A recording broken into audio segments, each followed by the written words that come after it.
Bem-vindo ao canal Escatológico. Bom, nesse vídeo eu vou tratar a respeito do firmamento e a água acima. E essa é uma tradução que eu fiz, isso aqui é uma tradução de um artigo publicado em 1991. Que eu saiba, nessa época ninguém falava em terra plana. 1991, pelo Westminster Theological Seminary. E está aqui, em 1991, foi escrito por Paul H. Seeley. E o título dessa parte, aqui é a parte 1 é a parte 1 do artigo intitulado O Firmamento e a Água Acima. Parte 1, o significado de raquear. Mas antes eu desejo ler um texto, porque depois que nós compreendemos como é o verdadeiro formato da Terra, a Bíblia faz mais sentido. Então, temos esse trecho, aquele trecho a respeito da escada de Jacó, e que fala assim, está em Gênesis 28, e Jacó saiu de Berseba e foi em direção a Harã. E ele chegou a um certo lugar, e ali ficou a noite toda, porque o sol estava posto. E ele tomou umas pedras daquele lugar e a colocou como seu travesseiro e se deitou naquele lugar para dormir. E ele sonhou, e eis que uma escada estava posta sobre a terra, e o seu topo alcançava o céu. Então, para a mente moderna, isso é meio esquisito, né? O topo de uma escada alcançar o céu. Existe uma música do Led Zeppelin que é Stairway to Heaven. Mas vocês vão compreender, através desse vídeo, que isso é possível. E eles sabiam disso. Que uma escada poderia alcançar mesmo o topo do céu. E eis que os anjos de Deus subiam e desciam por essa escada. E eis que o Senhor estava em pé acima dela. Deus estava em pé acima dessa escada. E disse: Eu sou o Senhor Deus de Abraão, teu pai, e o Deus de Isaque.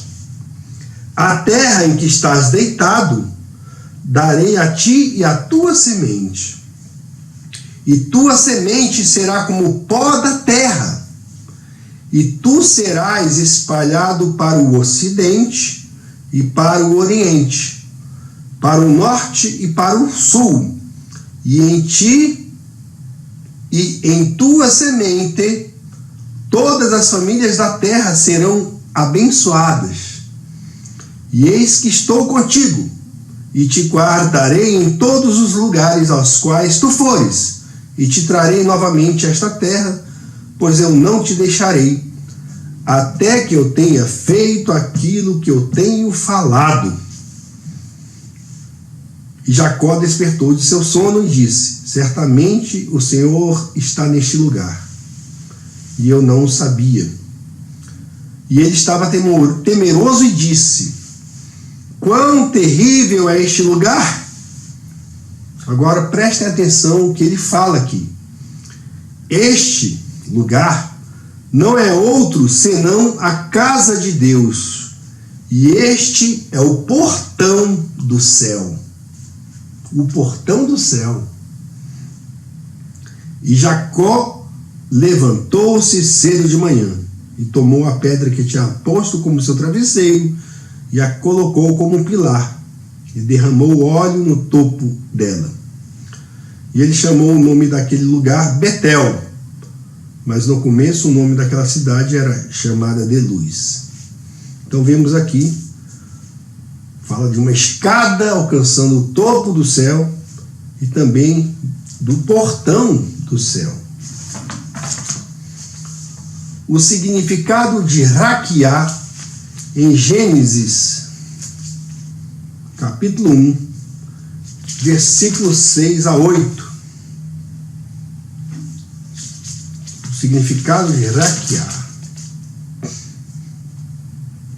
E disse Deus: haja um firmamento no meio das águas, e deixe que separe as águas das águas. Uma das funções do firmamento, Raquiá.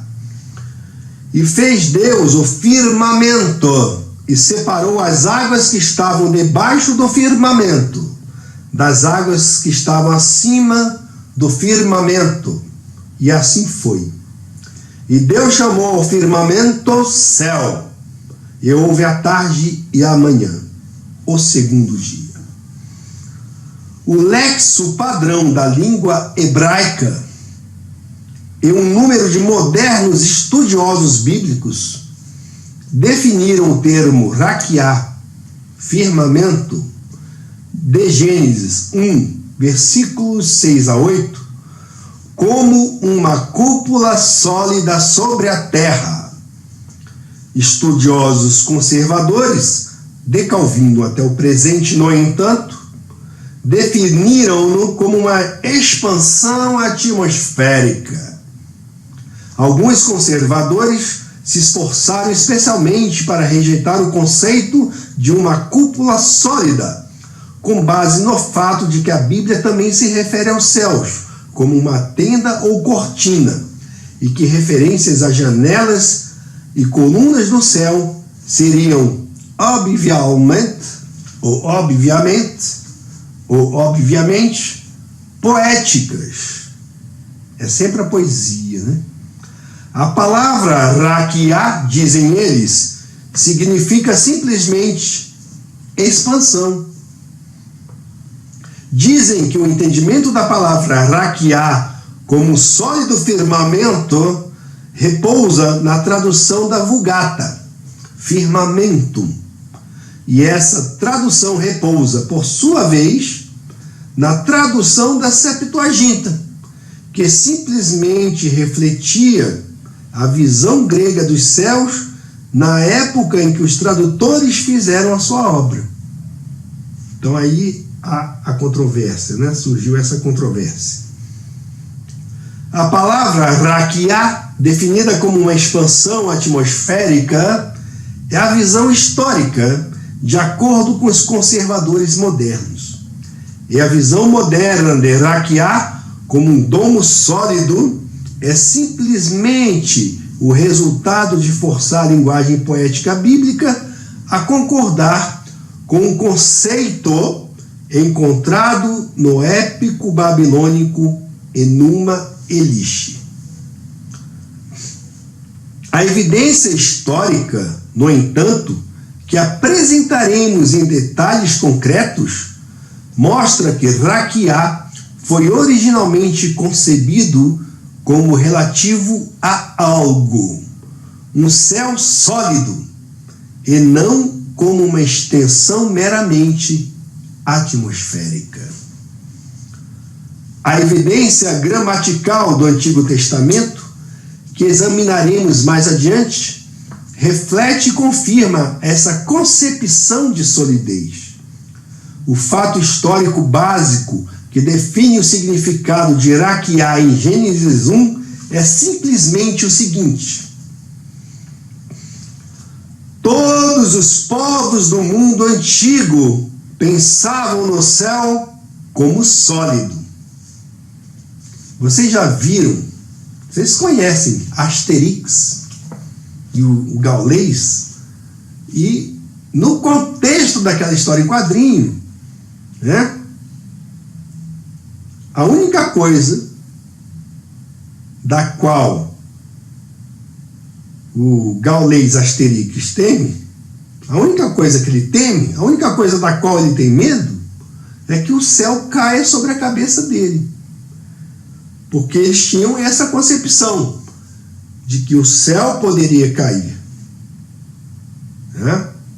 Então, até uma história em quadrinho mostra ali, né, a verdade sobre o formato da Terra. Então, os povos antigos, inclusive os gauleses, né, os predecessores dos franceses, eles tinham essa visão.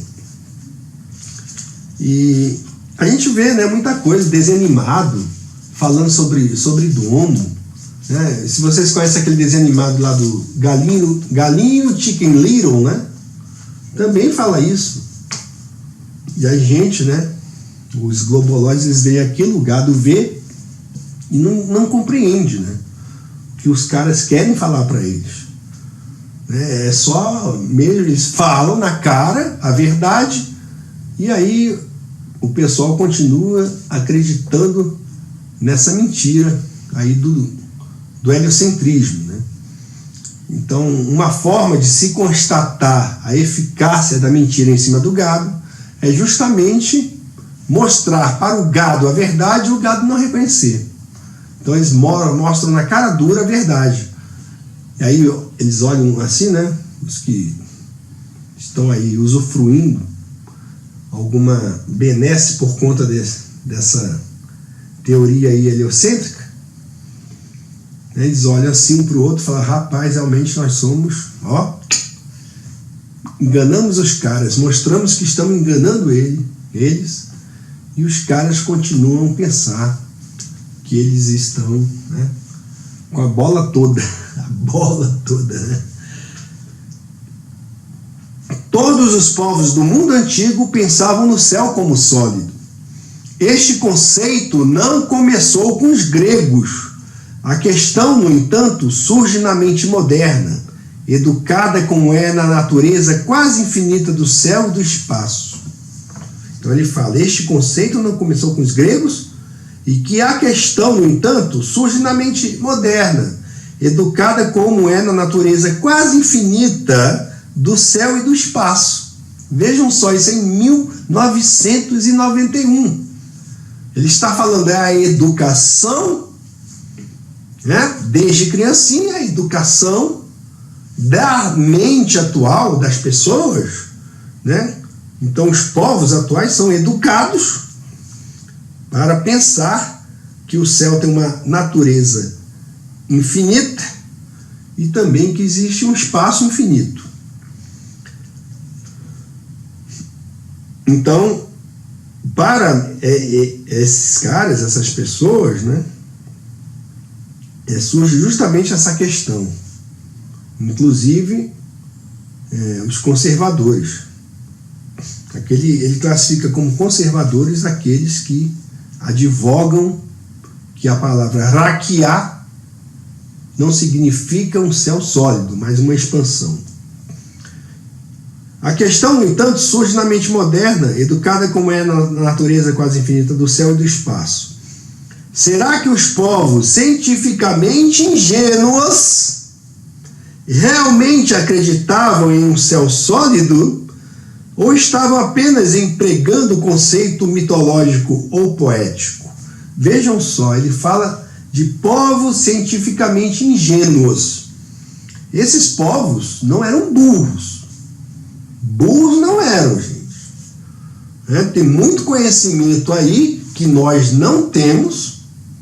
No meu canal tem vídeo sobre isso. E há vídeos aí falando também. Você pode pesquisar na internet, né? O canal do professor Afonso também fala sobre isso, né? Construções enormes, gigantes, onde os blocos de pedra são colocados milimetricamente, de modo a não passar nem uma folha de papel entre elas, né? Então, como é que os caras faziam isso? Conhecimento, que nós não temos acesso a esse tipo de conhecimento na era atual.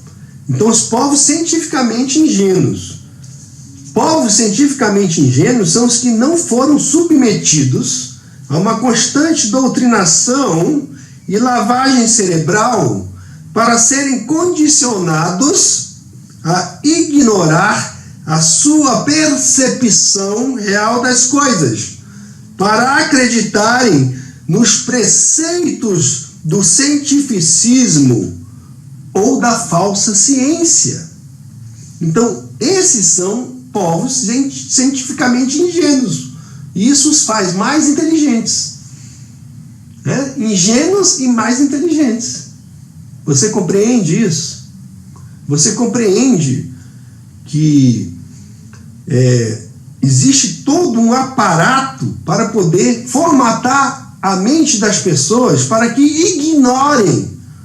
Elas ignoram os sentidos. Ignoram aquilo que Deus deu a elas. Meu amigo, você pega. Você já tentou. Isso já aconteceu com certeza com você. Você vê a lua linda, grande, gigante lá.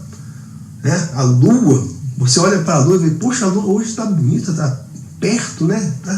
Tá grande. Aí quando você pega, vou bater a foto, pega o celular para bater a foto, coloca o zoom, você só vê uma bolinha assim, né, brilhante, porque se você não tiver uma máquina poderosa, uma P900, uma P1000, então, meu amigo, você vai ficar frustrado. Aí você tira o celular e você olha com o seu olho, né? Com os olhos você vê como isso aqui é uma lente, né? Uma lente perfeita. É impressionante. É os seus olhos. Mas aí, como você teve a mente formatada, você ignora a sua visão. Aí você acha aí que você ignora os seus sentidos. Você vê a luz e o sol ao mesmo tempo, mas você não consegue filtrar aquilo, ou o seu filtro está estragado. Aí você olha, aí você começa a pensar ainda que está numa terra giratória, uma bola. Por quê? Porque você não faz parte de um povo cientificamente ingênuo, capaz de compreender aquilo que você vê e aquilo que você sente. Já teve aí o seu software estragado. Porque você tem aí o seu hardware totalmente perfeito, mas você vê, mas não enxerga. Então nós vemos e não enxergamos. Será que os povos cientificamente ingênuos realmente acreditavam em um céu sólido ou estavam apenas empregando o conceito mitológico ou poético? Ou eles estavam talvez usando apenas uma linguagem fenomenal, sem a crença de que o céu era realmente um objeto sólido? Ou seja, eles se referiam à mera aparência do céu como uma cúpula sólida, mas eram capazes de distinguir entre essa aparência e a realidade? Isso aí é como se fosse um conservador perguntando. A resposta a essas questões, como veremos mais claramente abaixo, aqui é porque é um texto, né? É que os povos cientificamente ingênuos empregaram o seu conceito de um céu sólido em sua mitologia, mas que, no entanto, pensavam no céu sólido como parte integral de seu universo físico.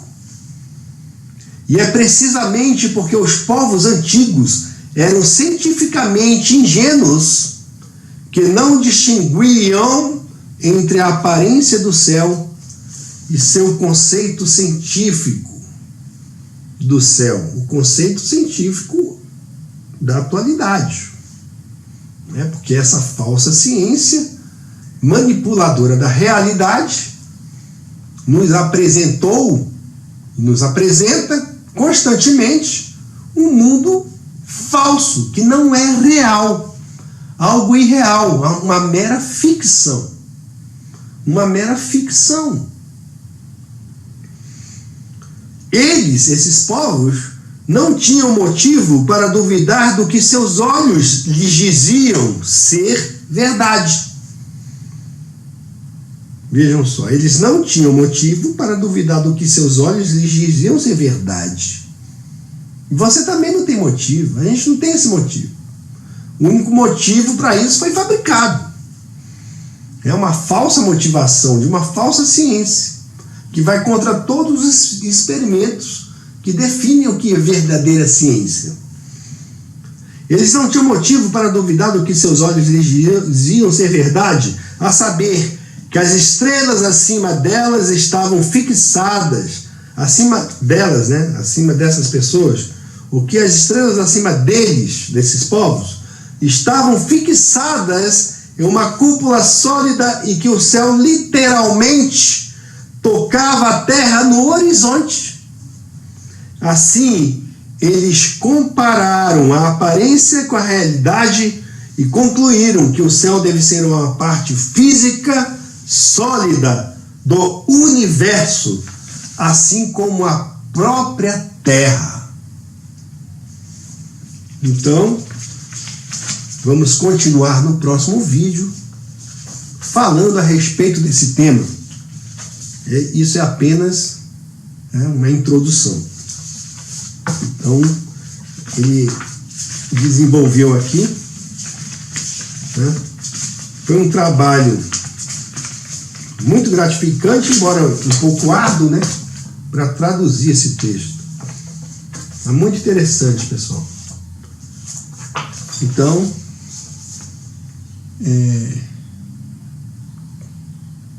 pense com seus sentidos, pense,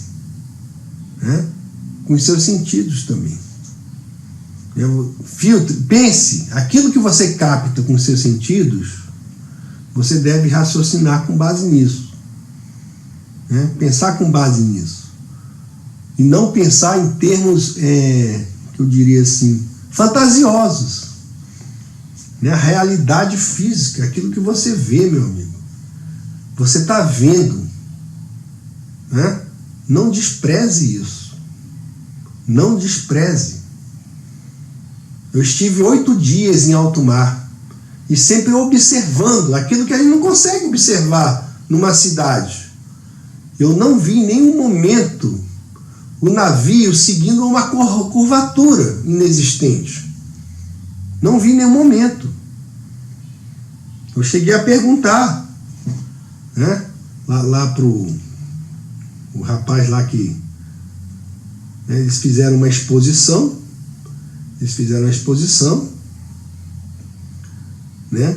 Eles fizeram a exposição das cartas de navegação do navio, e essas cartas que vi no transatlântico eram todas baseadas na trigonometria plana e não esférica.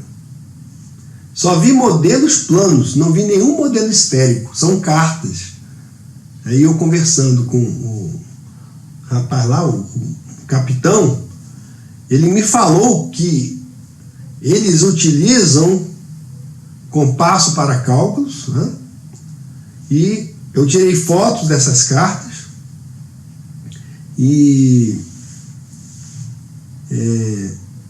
não havia, eles não fazem nenhum cálculo. Eu perguntei, eles não fazem nem cálculo algum que considere que o mar se encurva para uma determinada direção.